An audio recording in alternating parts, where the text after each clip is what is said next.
नमस्कार, दोपहर के 3 बज चुके हैं और आप देख रहे हैं देश प्रदेश छत्तीसगढ़ में आज क्या है बड़ी खबरें, मैं बताऊंगी आपको। नमस्कार, स्वागत है आप सभी का। मैं श्रवण संबोली आपको बताऊंगा देश में आज की बड़ी खबरें क्या हैं। और मैं हूं आपके साथ आकांक्षा पांडे। देश प्रदेश में मध्य प्रदेश में कौन सी खबरें बनी सुर्खियां मैं आपको बताऊंगी। यानी छत्तीसगढ़, मध्य प्रदेश सहित देश की हर बड़ी खबरों से अपडेट कराएंगे हम 3 एंकर एक साथ। तो अगले आधे घंटे हमारे साथ देश प्रदेश की 30 अहम खबरों को देखिए। बने रहिए IBC 24 के साथ। तो चलिए शुरू करते हैं आज की सबसे बड़ी खबर से, जो दिल्ली से निकलकर सामने आ रही है। तो दिल्ली के सीएम अरविंद केजरीवाल को शराब नीति मामले में जमानत मिल गई है। सुप्रीम कोर्ट ने उन्हें सीबीआई केस में सशर्त जमानत दी है, जिसके बाद अब वे 177 दिन के बाद जेल से बाहर आ पाएंगे। केजरीवाल को ईडी केस में पहले ही जमानत मिल गई थी और वे सीबीआई केस में जेल में बंद थे। सुप्रीम कोर्ट से जमानत मिलने के बाद ऊना जेल से बाहर आने उनका अब रास्ता साफ हो गया है। हालांकि सुप्रीम कोर्ट ने केजरीवाल को दफ्तर नहीं जाने और फाइलों पर साइन नहीं करने की शर्त के साथ बेल दी है। एक कट्टर ईमानदार आदमी को, काम करने वाले आदमी को, जनता के दर्द की, जनता की जिंदगी को संवारने के लिए जो काम कर रहा था, उनको उठा के जेल में डाला। इससे बड़ा पाप लोकतंत्र के इतिहास में नहीं हुआ। आज ऑनरेबल सुप्रीम कोर्ट को हम नमन करते हैं, उनको सलाम करते हैं, उनका धन्यवाद करते हैं। हम इस देश के संविधान का धन्यवाद करते हैं, बाबा साहब का धन्यवाद करते हैं, जिनके बदौलत आज सच्चाई की जीत हुई है। ये बहुत बड़ा दिन है, बहुत राहत का दिन है। 5 महीने से माननीय मुख्यमंत्री दिल्ली की जनता की सेवा नहीं कर पा रहे थे। जिस तरीके से वो अरेस्ट होने की वजह से आज माननीय सर्वोच्च न्यायालय ने बेल ग्रांट कर दी है और अब अरविंद केजरीवाल जी शाम को बाहर आएंगे और दिल्ली की जनता की सेवा में पूरी तरीके से। दोनों जजेस के अलग अलग व्यूज आए हैं, उसमें डिटेल ऑर्डर आने के बाद मैं उस पर कोई कमेंट करूंगा, लेकिन ये बात तय है कि बेल ग्रांट हो गई है। चलिए रुक करते हैं मध्य प्रदेश की खबरों का। महू कांड पर बीजेपी के प्रदेश अध्यक्ष वीडी शर्मा का बयान सामने आया है। कांग्रेस जिस तरह से सरकार को घेर रही है, कांग्रेस के बयान पर वीडी शर्मा ने पलटवार किया है। महू की घटना पर जीतू पटवारी के बयान पर वीडी शर्मा ने कहा कि कुर्सी बचाने के लिए जीतू पटवारी झूठ बोल रहे हैं। आपके सर्टिफिकेट की हमें जरूरत नहीं है। बीजेपी की सरकार में आरोपी बच नहीं सकते, ये कहना है वीडी शर्मा का। और कल भी आपको बता दें, बीजेपी के प्रदेश अध्यक्ष वीडी शर्मा ने कहा था कि बीजेपी की सरकार है, आरोपी जो भी होगा बख्शा नहीं जाएगा। और जिस तरह से कांग्रेस इस कांड के बाद लगातार बीजेपी सरकार को घेर रही है महिला सुरक्षा के मुद्दे पर, और अब उस पर वीडी शर्मा ने पलटवार किया है। किस तरह से उन्होंने कांग्रेस को आड़े हाथों लिया, सुनवाते हैं आपको। जिन्हें केवल अपनी कुर्सी बचाए रखने के लिए कुछ भी कहना है। दिग्विजय सिंह जी के बारे में कहा जाता है कि वो कहीं की चीज कहीं से लाके मध्य प्रदेश से जोड़ देते हैं और फिर डिलीट करते हैं, और इसलिए मध्य प्रदेश पहला राज्य है। जीतू पटवारी जी, मध्य प्रदेश के अंदर 2003 के बाद कानून व्यवस्था से लेकर हर चीज में अगर कोई अपराधी अपराध करता है तो अपराधी बच नहीं सकता, चाहे कोई हो। ऐसे लोगों को जेल के सीकचों से लेकर के फांसी तक ले जाने का काम भारतीय जनता पार्टी की सरकार ने किया है। और अब बात छत्तीसगढ़ की। सरगुजा के सीतापुर में हुए बहुचर्चित संदीप लकड़ा हत्याकांड मामले में राजनीतिक बयानबाजी भी तेज हो गई है। पूर्व मंत्री अमरजीत भगत ने बीजेपी विधायक पर तंज कसा और कहा कि विधायक रात रात को घूम रहे हैं, लेकिन अपराध पर नियंत्रण नहीं लग पा रहा है। इसके अलावा पूर्व मंत्री ने मृतक के परिवार से विधायक के रात के अंधेरे में मिलने पर भी सवाल उठाए। वहीं अमरजीत भगत के बयान पर सीतापुर के विधायक रामकुमार टोपो ने भी पलटवार किया। उन्होंने कहा कि चुनावी हार के बाद पूर्व मंत्री क्षेत्र से नदारद थे, क्योंकि उन्हें अपनी मूंछ कटने का डर था, और अब जब इस मामले पर कार्रवाई अंतिम चरण पर है तो अमरजीत भगत राजनीति की रोटी सेक रहे हैं। विधायक जी नया है और सैनिक का नौकरी छोड़ करके आए हैं। कई बार लेफ्ट राइट करते हुए दिखते हैं तो मैं सोचता हूं कि कुछ अच्छा कर रहे हैं, और कई बार सुनने को मिलता है कि रात को घूमते हैं। तो रात को घूमते हैं तो अपराध पे नियंत्रण लगना चाहिए। चुनाव का रिजल्ट जैसे ही आया विधानसभा का, उसके बाद पूर्व मंत्री जी क्षेत्र में दिखाई नहीं दिए। कई लोगों ने टिप्पणी भी किया कि मूंछ कटाना होगा, शायद इसलिए नजर नहीं आ रहे। लेकिन आज जब केस सोल्व होने के कगार में है, उस समय इस मामला को राजनीतिक तूल देने का काम कर रहे हैं, जो कि बिल्कुल भी गलत है। अफसोस होता है इस विषय को सुनकर कि यदि पूरी कार्रवाई की होती तो खून का चिट्ठी रामकुमार टोपो के पास नहीं जाता। प्रधानमंत्री नरेंद्र मोदी ने गुरुवार को पेरिस पैरालंपिक्स से लौटे भारतीय दल से अपने आवास पर मुलाकात की। इस दौरान पैरालंपिक खेलों में 2 स्वर्ण पदक जीतने वाली पहली भारतीय महिला अवनी लेखरा ने प्रधानमंत्री मोदी को अपनी जर्सी भेंट की। Javelin para thrower Navdeep Singh ने प्रधानमंत्री नरेंद्र मोदी से मुलाकात के दौरान उन्हें एक टोपी भेंट की और उनका ऑटोग्राफ लिया। वहीं कपिल परमार के कांस्य पदक पर प्रधानमंत्री मोदी ने साइन किया।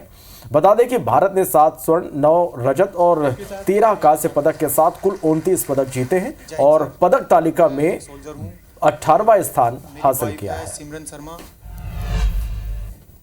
जबलपुर में तहसीलदार पटवारी कंप्यूटर ऑपरेटर ने कुछ लोगों से साठगांठ कर एक व्यक्ति की जमीन के फर्जी दस्तावेज तैयार किए, फिर इसी फर्जी दस्तावेज के जरिए दूसरे व्यक्ति के नाम पर उसे बेच दिया गया। मामले का खुलासा होने के बाद पुलिस ने तहसीलदार हरि सिंह धुर्वे को गिरफ्तार कर लिया है, जबकि फर्जीवाड़े में शामिल पटवारी कंप्यूटर ऑपरेटर और दूसरे की तलाश शुरू कर दी गई है। दरअसल जबलपुर की आधारताल तहसील कार्यालय के तहसीलदार हरि सिंह धुर्वे, पटवारी जागेंद्र पीपरे और कंप्यूटर ऑपरेटर दीपा दुबे पर जमीन फर्जीवाड़े का आरोप लगा है। इन लोगों ने कुछ साथियों के साथ मिलकर रैगवा गांव की बेशकीमती करीब 1 हेक्टेयर जमीन के मालिक शिवचरण पांडे का नाम काटकर फर्जी वसीयत के आधार पर किसी और के नाम पर दर्ज कर इसे बेच दिया था। हाईवे से लगी इस जमीन की कीमत 50 लाख रुपए से ज्यादा बताई जा रही है। इस मामले की शिकायत पीड़ित ने कलेक्टर दीपक सक्सेना से की थी। शिवाली सिंह द्वारा थाना विजयनगर आकर एक आवेदन पत्र प्रस्तुत किया गया था, जिसके मजमून में राजस्व प्रकरण के पद अधिकारों के दुरुपयोग कर सुनियोजित तरीके से षड्यंत्र एवं कुछ रचना कर अवैधानिक कार्रवाई करने के लिए तत्कालीन तहसीलदार, पटवारी एवं अन्य कर्मचारियों के विरुद्ध FIR दर्ज करने हेतु पूरा आवेदन है। इसमें तत्कालीन तहसीलदार श्री हरि सिंह धुर्वे साहब की गिरफ्तारी हमने और क्राइम स्क्वाड की टीम ने मिलकर करी हुई है। रायपुर में सर्किट हाउस में कलेक्टर्स एसपी की बैठक हुई। बैठक की अध्यक्षता सीएम विष्णु देसाई ने की। बैठक में सभी जिलों के कलेक्टर, एसपी समेत CS, DGP, संभागायुक्त और IG भी मौजूद रहे। मीटिंग में प्रदेश में लॉ एंड ऑर्डर को लेकर चर्चा हुई है, साथ ही नक्सलवाद, नशा समेत कई मुद्दों की समीक्षा की गई। इस दौरान सीएम साय ने राजनांदगांव पुलिस को अवैध शराब बिक्री को लेकर सख्त कार्रवाई के निर्देश दिए हैं। उन्होंने कहा कि शिकायत मिलती है कि जांच सही से नहीं हो रही है, काम में ऐसी लापरवाही बर्दाश्त नहीं की जाएगी। वहीं सीएम साय ने धार्मिक मामलों, हत्या और गौ तस्करी पर कार्रवाई और तेज करने के निर्देश दिए। राष्ट्रीय सुरक्षा सलाहकार अजीत डोभाल ने रूस के राष्ट्रपति पुतिन से गुरुवार को मुलाकात की और इस दौरान पुतिन ने पीएम मोदी को चर्चा के लिए न्योता दिया। उन्होंने कहा कि हम 22 अक्टूबर को प्रधानमंत्री के साथ बैठक का इंतजार कर रहे हैं। 22 अक्टूबर को मैं द्विपक्षीय बैठक के आयोजन का प्रस्ताव देता हूं।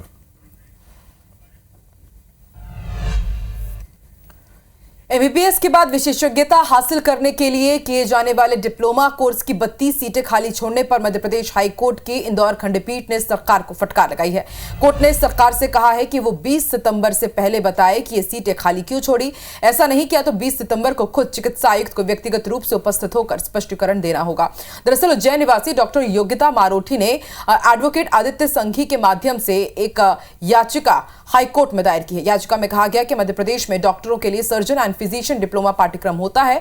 साल 2022-24 तक के सत्र में इसमें प्रवेश के लिए मॉपअप राउंड हुआ था। इसमें 92 सीटें थी, लेकिन इसमें से 32 खाली रह गई।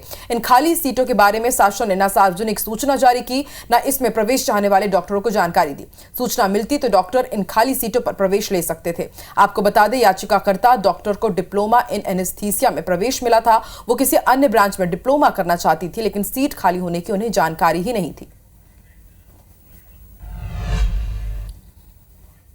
आयकर विभाग ने छत्तीसगढ़ के कई जगहों पर मौजूद 100 से ज्यादा संपत्तियों को अटैच कर वहां बोर्ड लगा दिया है। ये सभी संपत्तियां जेल में बंद पूर्व सीएम भूपेश बघेल के सचिवालय में उप सचिव रही सौम्या चौरसिया से जुड़ी बताई जा रही हैं। अटैच की गई संपत्तियों में सौम्या चौरसिया का भिलाई स्थित घर भी शामिल है। सौम्या चौरसिया कोयला घोटाले में करीब 1.5 साल से जेल में बंद है। सौम्या मूलतः राज्य प्रशासनिक सेवा की अधिकारी है। भूपेश बघेल के मुख्यमंत्री काल में वे सीएम सचिवालय में उप सचिव थी और तब सबसे पावरफुल मानी जाती थी। ईडी ने उन्हें 500 करोड़ से ज्यादा के कोयला घोटाले मामले में गिरफ्तार किया और राज्य की EOW ACB भी कोयला घोटाला मामले में FIR दर्ज कर कार्रवाई कर रही है। EOW ने सौम्या चौरसिया के खिलाफ आय से ज्यादा संपत्ति का मामला भी दर्ज किया और ईडी मामले में सौम्या चौरसिया की जमानत सुप्रीम कोर्ट से 1 लाख रुपए जुर्माने के साथ खारिज हो चुकी है। केजरीवाल की जमानत देने के दौरान जस्टिस भुइयां ने सीबीआई को लेकर एक बड़ी टिप्पणी की। उन्होंने कहा कि सीबीआई को पिंजरे में बंद तोते की छवि से मुक्त होना चाहिए। इस टिप्पणी पर बीजेपी ने कहा कि सीबीआई पिंजरे का तोता नहीं बल्कि भ्रष्टाचारियों को नोचने वाला बाज है। तो आम आदमी पार्टी ने तंज कसते हुए कहा कि संविधान से ऊपर कोई नहीं है। आज माननीय सुप्रीम कोर्ट का आदेश भारतीय जनता पार्टी के मुंह पे एक कड़ा तमाचा है कि आप एजेंसियों का दुरुपयोग कर रहे हो। आपने एजेंसियों को अपना केज पैरेट बना के रखा हुआ है। ऑनरेबल सुप्रीम कोर्ट ने बहुत साफ शब्दों में कहा कि सीबीआई केज पैरेट की तरह से काम कर रही है। ये जो पिंजरे का तोता कहा है, वो पिंजरे का तोता बनाया भ्रष्टाचारी कांग्रेस ने था कोलगेट स्कैम में, और सीबीआई पिंजरे का तोता नहीं, सह सम्मान कहता हूं, आज बाज बन चुका है, भ्रष्टाचारियों को नोच रहा है, काट रहा है, और इसीलिए भ्रष्टाचारियों को दर्द हो। महू कांड में फरार आरोपियों पर पुलिस ने नाम घोषित किया है। आरोपियों पर 10-10 हजार रुपए का नाम घोषित किया गया है। मानपुर के जंगलों में आरोपियों की तलाश अभी भी जारी है। आरोपियों की तलाश में 8 थानों की पुलिस लगी हुई है। आपको बता दें, 3 आरोपियों के रिश्तेदारों के घरों पर भी छापेमारी की गई है और पुलिस अब तक 3 आरोपियों को गिरफ्तार कर चुकी है। फरार 3 आरोपियों की तलाश जारी है। देश भर में हो रही बुलडोजर कार्रवाई को लेकर सुप्रीम कोर्ट ने कड़ी टिप्पणी की है। सुप्रीम कोर्ट ने कहा कि किसी भी अपराध में शामिल होने का आरोप उसकी संपत्ति ध्वस्त करने का आधार नहीं हो सकता। सुप्रीम कोर्ट में 3 जजों के बेंच ने गुजरात के खेड़ा में हुई एक बुलडोजर एक्शन से जुड़ी याचिका पर सुनवाई के दौरान यह टिप्पणी की। ये 1 महीने में दूसरा मौका था जब सर्वोच्च न्यायालय ने बुलडोजर एक्शन पर नाराजगी जताई है। मध्य प्रदेश के जबलपुर में छात्राओं को ब्लैकमेल करने के मामले में पुलिस के हाथ अभी भी खाली है। पुलिस को बैंक अकाउंट से आरोपी की जानकारी नहीं मिल पाई है। अपराध में इस्तेमाल बैंक खाता फर्जी नाम से खोला गया था। वहीं दूसरे राज्यों में जांच के लिए गई टीम वापस लौट आई है। बता दें कि आरोपी ने अश्लील वीडियो भेजकर कॉलेज की छात्राओं को ब्लैकमेल किया था और पैसे ऐंठे थे।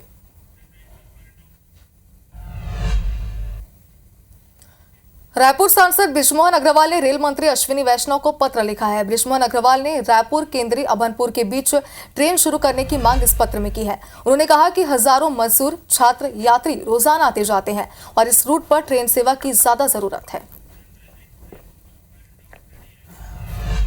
कोलकाता में जूनियर डॉक्टर के साथ हुए बर्बरता को लेकर डॉक्टर्स का विरोध लगातार जारी है। सभी जूनियर डॉक्टर स्वास्थ्य भवन के बाहर प्रदर्शन कर रहे हैं और इस बीच गुरुवार को डॉक्टरों और ममता सरकार के बीच बातचीत की तीसरी कोशिश भी असफल रही और सचिवालय में कई घंटे इंतजार के बाद भी सीएम ममता को बिना मुलाकात के लौटना पड़ा। इधर सीबीआई ने रेप मर्डर जांच मामले की जांच तेज कर दी है। सीबीआई ने टीएमसी विधायक सुदीप्तो राय के ठिकानों पर छापा मारा और उनसे पूछताछ की।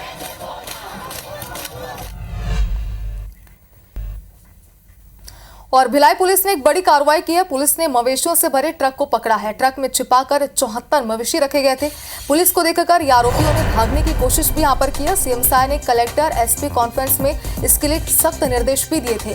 पुलिस को दिए गौ तस्करी पर रोक लगाने के निर्देश सीएम साय ने दिए थे और इसके बाद एक बड़ा एक्शन भी यहां पर लिया गया है। तो कॉन्फ्रेंस मीटिंग में सीएम साय ने ये सख्त निर्देश यहाँ पर दिए थे कि इस तरीके की खबरों पर सख्त कार्रवाई की जाएगी, घटनाओं पर। उसके बाद एक बड़ा एक्शन यहाँ पर लिया गया और पुलिस को देखकर ये आरोपी यहाँ से भागने की कोशिश भी इन्होंने की, लेकिन उसके बाद पुलिस ने इन्हें धर दबोचा। तो पुलिस ने मवेशियों से भरे इस ट्रक को यहाँ पर पकड़ा है। बता दें आपको कि मुखबिरी से लगातार सूचना पुलिस को मिल रही थी और सूचना के आधार पर मामले की जांच पड़ताल की गई और जांच पड़ताल सही पाए जाने के बाद पुलिस ने इस पूरे मामले पर कड़ी कार्रवाई की है। 74 मवेशी इस ट्रक में भरे हुए थे। ये जानकारी अब तक सामने आई है।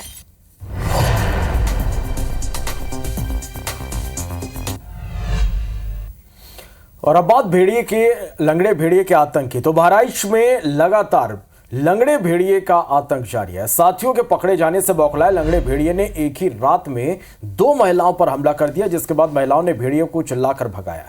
हमले में घायल महिला को अस्पताल ले जाया गया, जहां उसका इलाज जारी है। आदमखोर भेड़ियों का लीडर अब भी प्रशासन की पकड़ से बाहर है। बस हमको जैसे आवा तैसे नटाई दाबा, तैसे हम चिल्ला के रोने लगे। तब सब कोई दौड़े, तब वो भेड़िया बुमा जुंधरी में पिल गए। पीछे मकई लगी है। ये घर में सो रही थी और तो घर का लेट रही थी, तो घर का पल्ला एक दरवाज़ा खुला था, उसके पीछे हम बरामदे में हम तखत पाना डाले सो रहे थे। ठीक, तो हमारी तखत छोड़कर और इनके अंदर पिल गया। अब रात में आए रहन बाथरूम करे, दोरे बैठे न तैसे गर्दना पकड़ दाब दी, झिटिक दी तो चिल्लाने लाइट ना आए रहा, अंधेरे में देख ना आए पाए कैसी गा। तो बहराइच में लंगड़े भेड़िए का आतंक है। इधर भोपाल के बैरागढ़ के बोरवन पार्क में सियारों का झुंड नजर आया है। इसके बाद वन विभाग की टीम बैरागढ़ बोरवन पार्क पहुंची और पार्क में पिंजरे और कैमरे लगाए गए। बता दें कि पार्क में सुबह और शाम बड़ी संख्या में लोग घूमने आते हैं। वहीं सुरक्षा के मद्देनजर पार्क को फिलहाल बंद कर दिया गया है। इधर राजधानी रायपुर में गौवंश से अनाचार का मामला सामने है, जिसमें आरोपी को गिरफ्तार कर लिया गया। आरोपी युवक हेमंत नागदेव को पुलिस ने गिरफ्तार किया। थाना डीडी नगर इलाके में गौवंश से अनाचार का ये पूरा मामला है, जिस पर अब एक्शन लिया गया है। चश्मदीद की शिकायत पर पुलिस ने अपराध दर्ज किया था। आरोपी के खिलाफ पशु क्रूरता अधिनियम के तहत केस दर्ज किया गया था। हिमाचल के शिमला के बाद अब मंडी में भी अवैध मस्जिद निर्माण को लेकर तनाव की स्थिति यहां पर देखने को मिल रही है। हिंदू संगठनों ने शुक्रवार को मंडी में प्रदर्शन किया और इस दौरान प्रदर्शनकारियों पर वाटर कैनन का इस्तेमाल किया गया। इससे पहले गुरुवार को मस्जिद के अवैध निर्माण को मुस्लिम समाज के लोगों ने खुद ही तोड़ना शुरू कर दिया था, लेकिन फिर भी सड़कों पर उतरकर लोगों ने विरोध जताया। मिर्जापुर जिले के अदलहाट थाना पुलिस की लापरवाही उसके लिए सिरदर्द बन गई। मिर्जापुर में वाराणसी शक्तिनगर मार्ग पर किन्नरों के नग्न होकर किन्नरों ने प्रदर्शन किया और इस दौरान दोनों तरफ वाहनों की लंबी कतार लग गई। तो किन्नरों का आरोप यह है कि उनके गुरु को घर में घुसकर पीटा गया, उनकी चैन छीन ली गई और इसकी शिकायत करने किन्नर थाने पहुंचे तो उन्हें सुबह बुलाया गया। आरोप यह है कि सुबह थाने जाने के बाद कोई कार्रवाई नहीं की गई। देर शाम तक किन्नर कार्रवाई की मांग करते रहे और इनके सब्र का बांध टूट गया तो किन्नरों ने नग्न प्रदर्शन शुरू कर दिया। इस दौरान हाईवे में दोनों तरफ वाहनों की लंबी कतार लग गई। वहीं पुलिस का यह कहना है कि टोल प्लाजा के पास स्थित होटल ढाबों पर कुछ किन्नरों का स्थानीय लोगों से पैसे मांगने पर विवाद हुआ था। स्थानीय लोगों ने किन्नरों से मारपीट की और इस मामले में पुलिस ने 3 लोगों को हिरासत में लिया है।